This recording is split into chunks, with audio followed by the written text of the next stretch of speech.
হর হর মহাদেব। কিছু সামাজিক মাধ্যমে এখন দেখাই যাচ্ছে যে রামচন্দ্র বাঙালির কিনা, বাঙালির সাথে রামচন্দ্রের সম্পর্ক আছে কিনা, রামচন্দ্র বাঙালির নয়, এরকম একটা ব্যাপার। যাই হোক, প্রথমে বলি যে বাঙালির শ্রেষ্ঠ উৎসব দুর্গাপূজা, সেটা প্রচলন করেন কিন্তু শ্রীরামচন্দ্র, তাই না, রাবণ বধের আগে। আবার কৃষ্ণনগরের রাজা কৃষ্ণচন্দ্র রাম মন্দির প্রতিষ্ঠিত করেন। মুর্শিদাবাদে রয়েছে রাম মন্দির। এবার দেখুন, কিছু শব্দের কথা বলি। ধরুন, কেউ যদি বোকামি করে, আপনি কি বলবেন?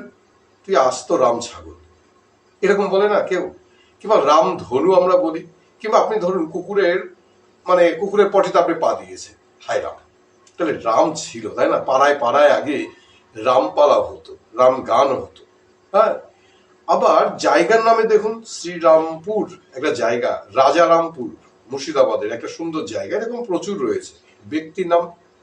ব্যক্তির নামের ক্ষেত্রে আপনি যান, রামপ্রসাদ সেন সাধক কবি, রামকৃষ্ণ পরমহংসদেব, মহাপ্রভু চৈতন্যদেব হরে কৃষ্ণ কৃষ্ণ কৃষ্ণ হরে হরে, হরে রাম রাম রাম হরে রাম। চলে আসছে এখানে মহাপ্রভুর কথায় রামধনু শব্দটার মধ্যে কৃত্তিবাস ওঝার কথা আসে।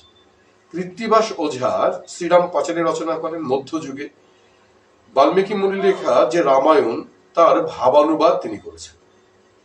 ভাবানুবাদ, সেখানে রামচন্দ্রকে তিনি বাঙালির ঘরের সন্তান হিসাবে দেখিয়েছেন, তাই না? দেখুন, বিলাপ করেন রাম লক্ষণের আগে, ভুলিতে না পারি সীতা সদা মনে জাগে।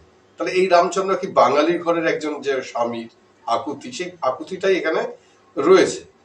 রবীন্দ্রনাথ ঠাকুর কি বলছেন জানেন তো? যে বাঙালির ঘরে ঘরে কৃত্তিবাসী রামায়ণ, এবং বাঙালির প্রত্যেকটা কুড়ে ঘরে কৃত্তিবাসী রামায়ণের প্রভাব রয়েছে। যাই হোক, বাঙালির প্রভাব কতটুকু সেটা বাঙালি জানে। হর হর মহাদেব।